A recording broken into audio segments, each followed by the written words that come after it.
పుంగనూరులో TDP అధినేత చంద్రబాబు మాట్లాడుతున్నారు. ఇప్పుడు లైవ్ చూద్దాం.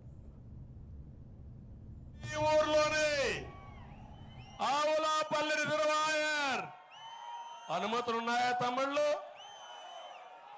అనుమతులు లేకుండా ఎవడు కాంట్రాక్టర్? పిఎల్ఆర్ అవునా కాదా? పిఎల్ఆర్ కంపెనీ ఎవరిది? ఎవరిది? ఎవరిది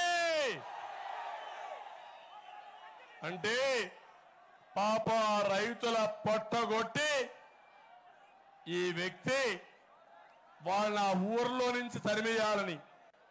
ఏంటి తమ్ముళ్ళు ఇది? రేపు రాబోయే రోజుల్లో ఇలాంటి దుర్మార్గులు వస్తే ఈ ఊర్లో మీరుంటారని అడుగుతున్నా. నేను ఒకటే చెప్తున్నాను, మంత్రులు వీళ్ళే, ఎంపీలు వీళ్ళే, కాంట్రాక్టర్ వీళ్ళే, మైనింగ్ లో వ్యాపారం వీళ్ళదే, ఇంకో పక్క ఇసుక మొత్తం వ్యాపారం వీళ్ళదే, మద్య వ్యాపారం వీళ్ళదే. ఏం తమ్ముళ్ళు ఏమైనా మిగిలిందా మీకు?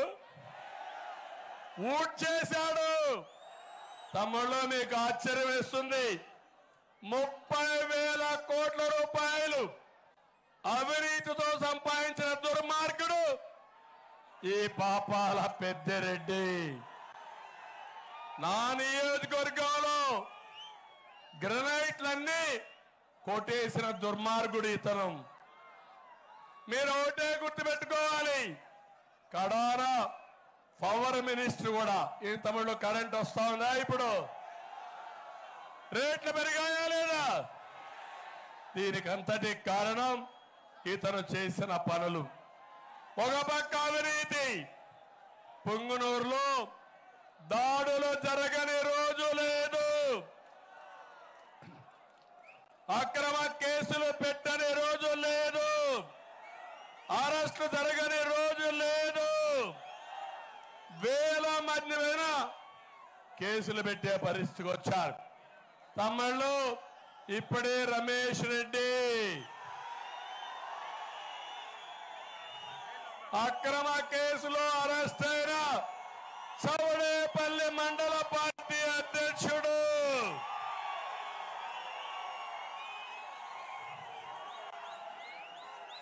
ఆ ఒక్క తమ్ముడే కాదు తమ్ముళ్ళు, నా దగ్గర చిట్టా అంతా ఉంది. 29/1/22లో చౌడేపల్లి బస్టాండ్ వద్ద టీడీపీ జెండా దిమ్మె అడ్డంగా ఉందని ఫిర్యాదు చేయించి దాన్ని కూలగొట్టినటువంటి దొంగ ఈ పాపాల పెద్దిరెడ్డి. నిరసన తెలియజేసిన నా తమ్ముళ్ళని తప్పుడు కేసులు పెట్టి అరెస్ట్ చేసే పరిస్థితికి వచ్చారు.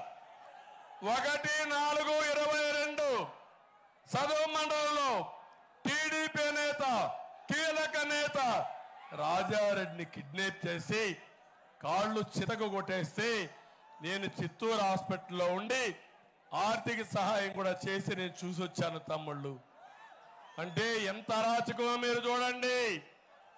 ఇంకో పక్క 11/11/22 ఇక్కడే పుంగనూరులో టీడీపీకి అద్దెకిచ్చారని ఆ బిల్డింగ్ కూల్చనబోతే విధి లేని పరిస్థితిలో మేము ఇవ్వలేమంటే వేరేది ఇక్కడ ఆఫీస్ తీసుకున్నాడు మన చల్లాబాబు. 25/12/22 మంత్రి పెద్దిరెడ్డి స్వాగత బ్యానర్లు తన సొంత స్థలంలో అడ్డుకున్నారంటే నవీన్ కుమార్ రెడ్డి దానికి అబ్జెక్ట్ చేశాడు. గోండాలు వచ్చి దాడులు చేశారు, అక్కడ వాళ్ళ మీద తప్పుడు కేసులు పెట్టారు. ఆయన తండ్రిని ఇద్దరిని అరెస్ట్ చేశారు. దీనిపై నిరసన తెలియజేస్తే కార్యకర్తల్ని కేసులు పెట్టారు. కడాన చౌడేపల్లిలో మృత్యుంజయ స్వామి ఆలయాన్ని పునర్నిర్మాణం చేసిన రమణారెడ్డి పైన తప్పుడు కేసులు పెట్టి ఆయన ఇక్కడికి రావడానికి మాట్లాడితే SC ST atrocity act bail కూడా రాదు. ఇప్పుడు ఇక్కడున్నాడు రామచంద్ర యాదవ్. పాపం పెద్దిరెడ్డి ఊరికి పోయాడు. ఊరికి పోతే ఆయన మీద దాడి చేసి 8 వెహికల్స్ కాల్ చేసి కడాన ఆయన మీదనే ఎస్సీ ఎస్టీ అట్రాసిటీ యాక్ట్ పెట్టారు తమ్ముళ్ళు. అంటే పెద్దిరెడ్డి నీకెంత కొవ్వెక్కిపోయిందంటే నీ కొవ్వు కరిగిస్తా. కబద్దార్.